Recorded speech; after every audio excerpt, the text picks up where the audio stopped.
Bom dia a todos e todas. Meu nome é Carlos Montanho. Queria inicialmente cumprimentar e saudar os organizadores do Colóquio Internacional Marx e o Marxismo 2021, o NIEP Marx da UF. O trabalho que eu quero apresentar se sustenta no livro publicado este ano pela editora Anita Garibaldi, Identidade e Classe Social. Queria inicialmente apresentar a tese central deste que considero um tema relevante política e socialmente no debate contemporâneo. Nossa tese central parte de fugir dos dois lugares comuns. Por um lado, ou a rejeição da identidade como secundária, como não importante, ou como pequeno burguesa, ou por outro lado, outro lugar comum, renunciar à luta de classes, à questão de classe e concebê-la como mais uma identidade. Não se trata, na verdade, de contrapor como alternativas classe ou identidade, combate contra a exploração ou contra a opressão, luta de classes ou lutas sociais. Trata-se sim, na verdade, de articular ambas as dimensões da realidade e das lutas emancipatórias. Assim, a análise da identidade nos exige considerá-la como, na sua origem, como categoria teórica e política. E efetivamente, a partir dos episódios do Maio Francês de 68, podemos ver inicialmente como categoria de análise e como categoria teórico e política a perspectiva dos chamados novos movimentos sociais, a perspectiva acionalista inaugurada por autores como Alain Touraine e Tilman Evers. Para o primeiro, para Alain Touraine,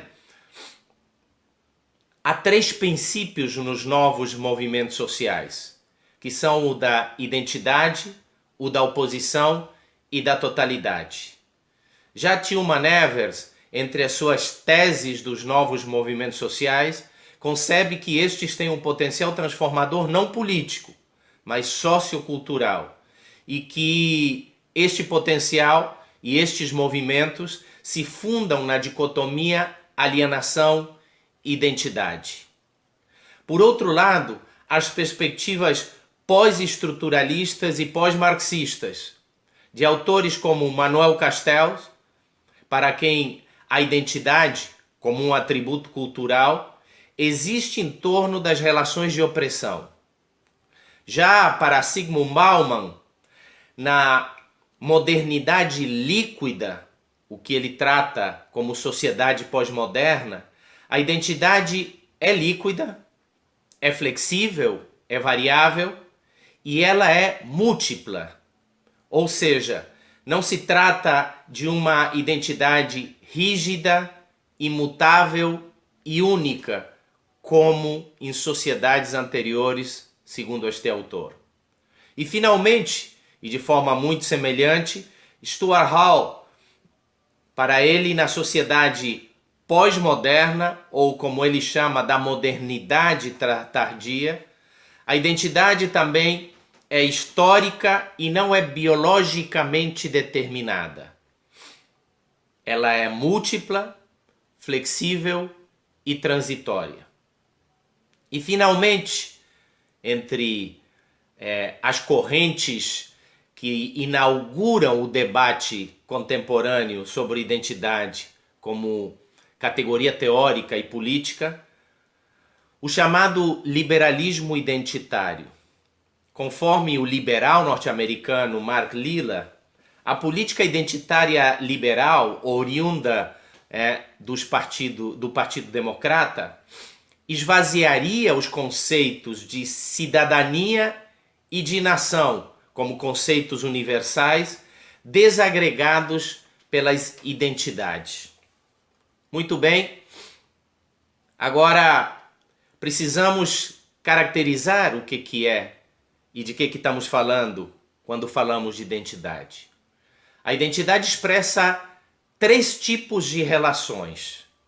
Em primeiro lugar, uma relação sujeito-objeto, sua condição real e sua autorrepresentação, a partir de uma situação, de uma condição, de uma determinada relação real e concreta, vivida, vivenciada e autorrepresentada pelos sujeitos.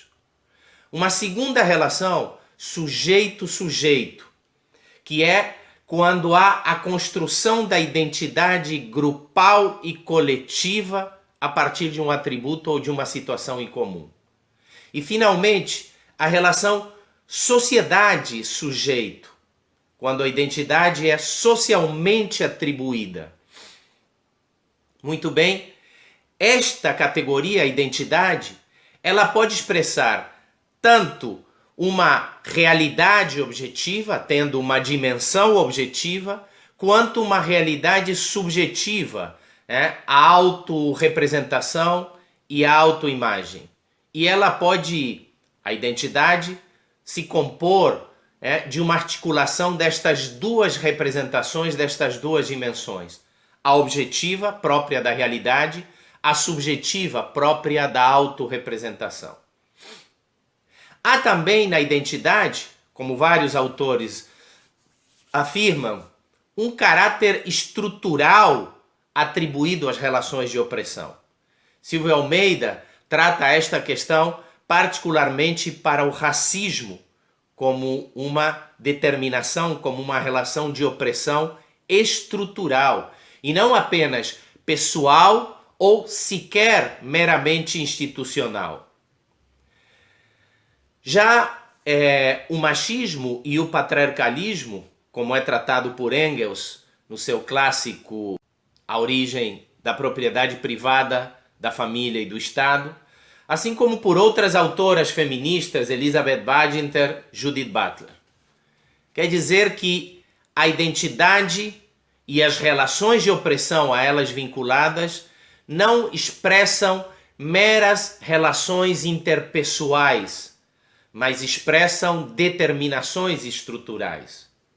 E, finalmente, para tratar desta categoria, como categoria teórica e como categoria política, é preciso falar da necessidade e urgência das lutas antiopressivas, do combate às relações de opressão, que não podem esperar, que não podem aguardar a grande revolução socialista para serem tratadas depois.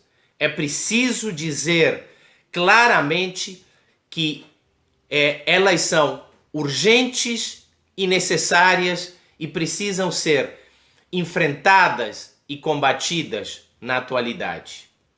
Isto posto, devemos dizer que é diferente falar da identidade como condição real e das lutas identitárias antiopressivas do que falar da apropriação pós-moderna da identidade fundando uma lógica identitarista. É o que vamos ver em seguida. A passagem da lógica da identidade à lógica identitarista pós-moderna. Em primeiro lugar, esta passagem se dá a partir da apropriação pós-moderna da identidade numa lógica de polarização pessoalizada, individualizada entre nós e eles, entre a identidade e o diferente. Naturaliza-se e biologiza-se como uma contradição a oposição entre nós e entre eles. Passa-se da opressão como expressão estrutural, como nós já vimos, para uma relação interpessoal de opressão. Passa-se, como também já vimos, da análise teórica da identidade histórica, múltipla, líquida, flexível, para uma utilidade política da identidade essencialista, única, fixa e natural, como pressuposto de uma contradição entre o nós e o eles. Fica aqui duas questões. Nesta lógica, quem luta por aqueles grupos que não têm capacidade de organização e força para lutar pelos seus direitos? E uma segunda questão. Quem luta pelos valores, direitos e demandas universais comuns, humanos genéricas? Esta lógica identitarista pós-moderna, para além da polarização pessoalizada entre nós e eles, funda-se também, e disto nós não daremos conta aqui, do lugar de fala e completando um tripé da chamada pós-verdade. E ainda, os instrumentos ou objetivos da luta identitarista pós-moderna, podemos dizer que são centralmente três. Primeiramente, o punitivismo de esquerda, que tem iguais objetivos que o punitivismo de direita. Por um lado, remete-se a uma ação individualizada e não contra a estrutura. Ora, sustenta-se no Estado e nas leis burguesas, havendo uma clara despolitização da ação política. Ora, sustenta-se nas ações fora do Estado, fundamentalmente nas redes sociais, os tais cancelamentos, escrachos, fora do devido processo, levando, via de regra, e muitas vezes identificando a pós-verdade ao lugar de fala e a polarização nós-eles, a uma verdadeira moralização da ação política. Por outro lado, em segundo lugar, temos o reconhecimento e a inclusão social como segundo instrumento, como um segundo objetivo da luta identitarista pós-moderna.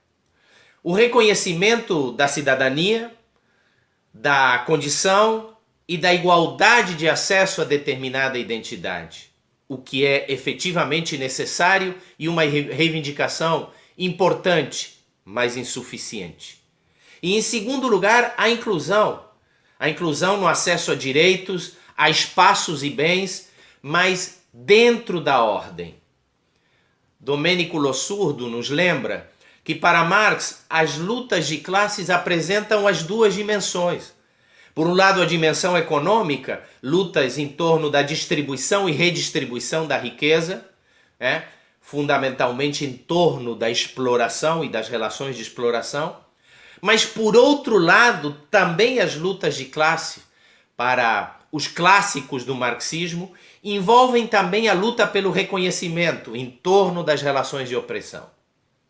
E, finalmente, o terceiro instrumento ou objetivo das lutas identitaristas pós-modernas, que, reitero, não equivale à luta identitária antiopressiva, mas é uma apropriação particular pós-moderna que se faz desta questão, o chamado empoderamento. Um empoderamento do indivíduo que representa um desempoderamento da classe. O chamado poder sobre si, que em nada altera a correlação de forças sociais. E não é por coincidência que este mesmo projeto de empoderamento encontra-se presente nos organismos multilaterais e multinacionais como o Fundo Monetário Internacional e o Banco Mundial. A partir desta lógica identitarista pós-moderna presente e eu diria hegemônica na atualidade, na esquerda, podemos ver que há, desde o maio de 68, um caminho das esquerdas de paulatino abandono às contradições de classe e às lutas de classe, focando cada vez mais na polarização pessoalizada da lógica identitarista pós-moderna. O resultado, o abandono paulatino do projeto de emancipação social, socialista, anticapitalista, o abandono pela luta da luta pela igualdade econômica, o abandono das lutas estruturais, focando cada vez mais no indivíduo, na microcultura, numa lógica comportamental, a desarticulação tendencial e a pulverização das lutas sociais e a fragilização da classe trabalhadora. Tudo isto num contexto de crescimento e aumento da ofensiva da ultradireita, particularmente no Brasil, mas no mundo inteiro. Portanto, podemos encontrar 3 tipos de críticas ao identitarismo da qual queremos tomar distância.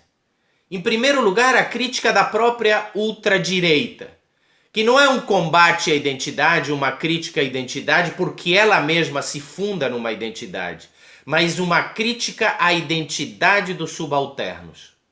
Em segundo lugar, a crítica liberal, a ideia de identidade contraposto aos valores e conceitos de cidadania e de nação. E em terceiro lugar, a crítica da esquerda e do marxismo economicista e estruturalista, que secundariza as identidades, que as relega para um pós-revolução. Todas estas críticas não são a crítica que funda a nossa reflexão. Devemos, ao contrário, construir uma crítica ao identitarismo pós-moderno a partir do marxismo histórico dialético, o que Lukács chama o marxismo ortodoxo. E para isso, então, vamos fazer uma caracterização diferenciada da identidade e da classe e a necessária articulação entre ambas. Para isto, devemos distinguir 2 dialéticas comumente confundidas. Por um lado, a dialética identidade-diferença, uma dialética que remete à dimensão individual e grupal, identidade-diferença. Por outro lado, uma outra dialética que não pode ser confundida, igualdade e desigualdade social. Veja, uma dialética remete ao plano individual e grupal. A outra dialética remete ao plano e à esfera social. Pode haver uma sociedade igualitária com indivíduos diferentes. Por isso é importante não confundir as 2 dialéticas e, para tanto, precisamos diferenciar o igualitarismo ou projeto igualitarista e o identitarismo ou projeto identitarista. Isto é, a luta pela igualdade não equivale à eliminação das diferenças individuais. Igualitarismo e identitarismo não podem ser confundidos. E, em segundo lugar, estas 2 dialéticas, clara diferenciação destas 2 dialéticas, nos permite tratar apropriadamente o fundamento de Rui Barbosa de tratar desigualmente os desiguais. Sim, tratar desigualmente os desiguais, porém não os diferentes. Não podemos confundir desiguais fundados numa desigualdade social com diferentes a partir das diferenças individuais e grupais. A não ser que estas diferenças, como já vimos anteriormente, como no caso do racismo, como no caso do machismo, que fundam, por exemplo, a desigualdade racial, a desigualdade de gênero, a não ser que estas diferenças fundem relações de desigualdade e de opressão. Aqui sim, tratar desigualmente os desiguais significa tratar desigualmente os diferentes.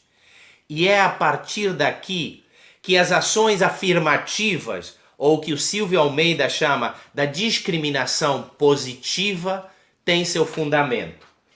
mas claramente como ações urgentes e transitórias, não de caráter estrutural e não de caráter permanente. Por outro lado, devemos, ao tratar diferenciadamente a identidade e a classe e a necessária articulação entre ambas, falar da centralidade de classe. O que isto significa? Identidade remete à diferença, à relação de opressão, porém não expressa uma relação contraditória, uma contradição entre nós e eles, entre identidade e diferente. Mesmo havendo uma relação de desigualdade e mesmo havendo uma relação de opressão, não há e não se expressa uma relação contraditória. Isto é, superar a desigualdade é possível, superar a opressão é possível, e isto não exige superar, anular ou subalternizar o diferente. E nem exige a superação do modo de produção capitalista da ordem do capital. Contrariamente, classe social remete, esta sim, a uma relação contraditória, a uma exploração de uma classe por outra, sem a qual não existe uma ou outra classe. Isto significa que a superação da exploração, esta sim, necessariamente constitui na eliminação das próprias classes sociais e, portanto, na superação do modo de produção capitalista. Assim, falar de centralidade de classe não equivale a falar de uma suposta primazia ou precedência ou maior importância da classe em relação à identidade, em absoluto, ou em relação à opressão, em relação à exploração, em relação à opressão. Ao contrário, falar de centralidade de classe remete ao fato dela se constituir um fundamento da sociedade capitalista, o cerne, a coluna vertebral do modo de produção capitalista. Assim, luta de classes e antiopressivas remetem a formas diferentes de relação social. Por um lado, as lutas de classe remetem eminentemente às relações de exploração, enquanto as lutas antiopressivas ou identitárias remetem eminentemente ou fundamentalmente a relações de opressão, que já vimos que as relações de opressão e as relações de exploração são diferentes. Umas são e representam relações contraditórias, as outras não.